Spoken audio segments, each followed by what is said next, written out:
Peter as well, Lisa. Yeah, no, it is. Competition starts.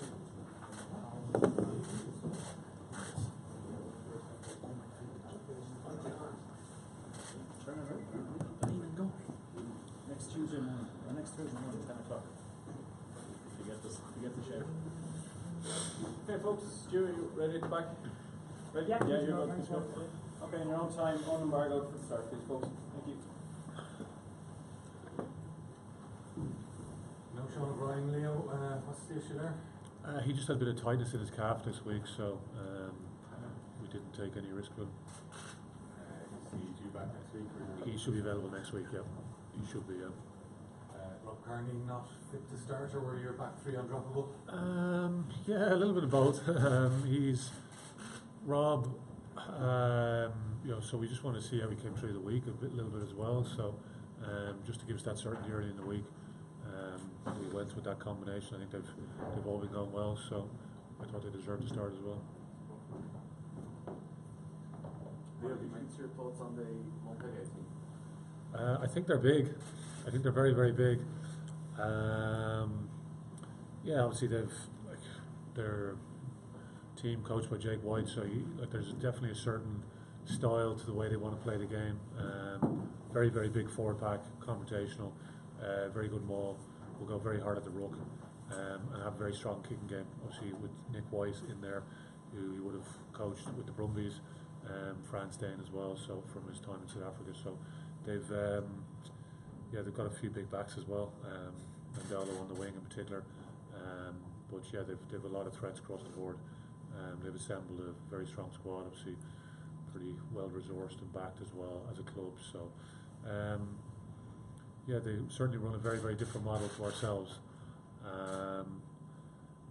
It's a struggle to find the French players in there. So, but which is obviously different. I know we've a Fijian sitting beside me here, but we have a very, very different model here. But it's definitely a clash of styles, Leinster against Montpellier. But we have a lot of respect for them. We found it tough to call them tough when we played in France.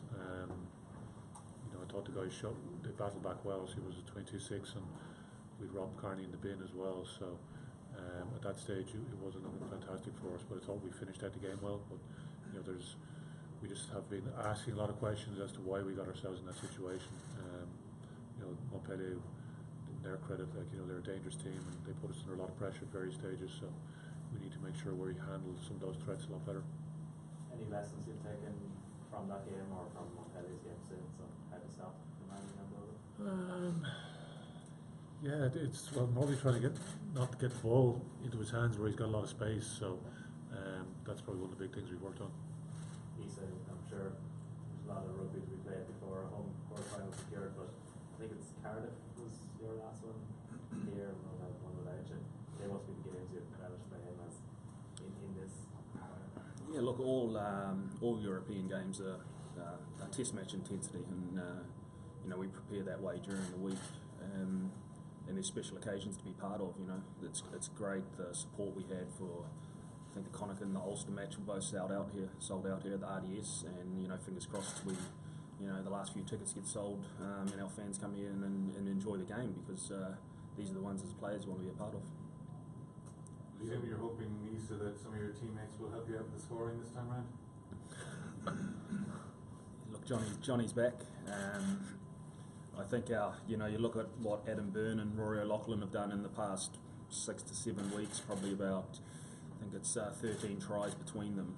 They're on high form, great to play alongside, and exciting to watch. Fingers crossed they can do that tomorrow night. Leo, the new directives on the high hits, how do you find it, just from your own experience from last weekend, and just to right drag the league, what have you made of it? There's definitely it's obviously a lot of attention. Nothing has really changed in terms of what is a high tackle and what's not a high tackle. So we do an incredible amount of work on tackle technique. So it's such an important part of our training week. So it's business as usual really for us. There was maybe one in our game here at the weekend that wasn't a penalty. There's a couple of other games that I've been aware of. But yeah, the players are fully aware of what they need to do. They're probably the ones that you see where guys are close to the line. That's probably the most difficult one, which is getting the most attention, I think, is when a player's going for the line and trying to stop him. But we've tried to work on a few strategies. Do you have any more update on Sean? Sorry, your discipline has been remarkably good this season. Is that something that is obviously something that is worked on almost in conjunction with the national side, and their record over November was quite exceptional? It's something that seems to be taken on certainly by the returning test player. Yeah, definitely. Well, having an understanding of the officials for starters. I think it's also having faith in your defence quite often as well. So, when your defence gives you that level of confidence, players can make smart decisions and make sensible decisions. So, yeah, they go sort of hand in hand. Is there any further update on Sean Coleman? Sean, I'll get a proper update next week. We're just seeing some opinion this week, and yeah, he'll be out for a few weeks anyway, so he won't be back for this period. So we'll see exactly how long is next week. Another hamstring injury. Stay in Santry, maybe? Yeah, possibly. Yeah, it's not ideal. It looks reasonably innocuous at the time, but yeah, he's done a bit of damage there, so we'll get a full report for next week. You talked about Johnny's time there and how it was mainly with addressing the way he moves. Have you noticed anything different in his technique? He didn't look particularly different against Ever last week, but is he doing anything different? Yeah, nothing major. It's just probably tidying up some of his movement patterns. Like I'm not I don't have any expertise in terms of movement mechanics. So, but I'm being told he's making some great strides. But yeah, he's looked sharp training wise. He's trained, as I said, in the lead into Zebra. He trained the previous couple of weeks. So, and he's been fully involved in the running of the team.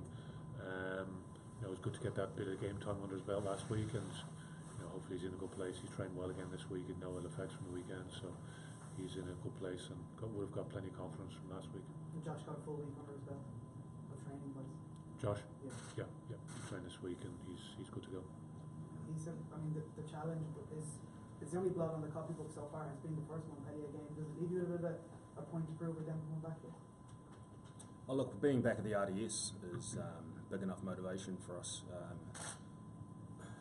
We've looked at the Montpellier game, what happened last time, and how we got ourselves into the situation, and just worked on the things post that. And over the last few weeks, we've just focused on ourselves.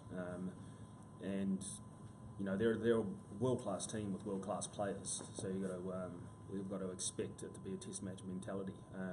So we focus on ourselves at the end of the week and leading into the game, and hope things go right. Really.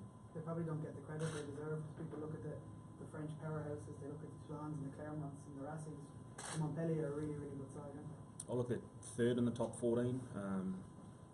Beat Bordeaux last week on a good run, in form with world-class players. So, that's all we need to focus on to prepare well. Has there been an extra physicality in training this week, given the fact that it's going to be a much more physical game than I know you weren't involved last week, but what was produced last week? Look, it's been a short week. It's Friday game, so everything's sort of condensed. We have our physical hits most weeks, so it was no different this week to any other week we've prepared. Lisa, in comparison to this time last year when the club was out of Europe, being very much involved in Europe and obviously looking for a home court final with everything going to plan, how much does that impact on the overall feeling among players and staff and just the overall well-being of the club, if you like? The club's in great form, not just from Europe, but now in the Pro 12 too. And each week we've just been aiming to get better, and that's been building the whole season. So there's a really good feeling around the club. Players, staff, backroom staff, everyone in the administration side. So it's a good feeling around there, and it's just great to be a part of, really. Leo was saying after the Zebra game that he feels you're on an improving arc. Where do you feel you are on that arc? How far along are you as a back line? Look, we're always trying to improve, and just trying to get better every week. Look, there's so much competition for spaces. I think it's a good sign in the back line that things are going well and are still improving. But we're a long way from our best, and I think every game we pick apart each game and just try and improve. And might be a long and arc. I'm not sure how far. We're just trying to improve each week. Rory O'Loughlin and Alan Burnett scoring tries for them. How joy does it give you to coach players like that? They just seem they're like sponges. They pick up on everything naturally, and they just bring an incredible intensity to it. Yeah, no, guys are showing great qualities, I think, week to week, and we talk about players that are looking to get better, to self-improve, and they're very critical of themselves, it's just trying to give them that environment where they can learn and progress and get confidence in terms of trying to progress as players. So they're showing good traits, and they've been a pleasure to work with. Okay, folks, quick swap over, please. Thank you.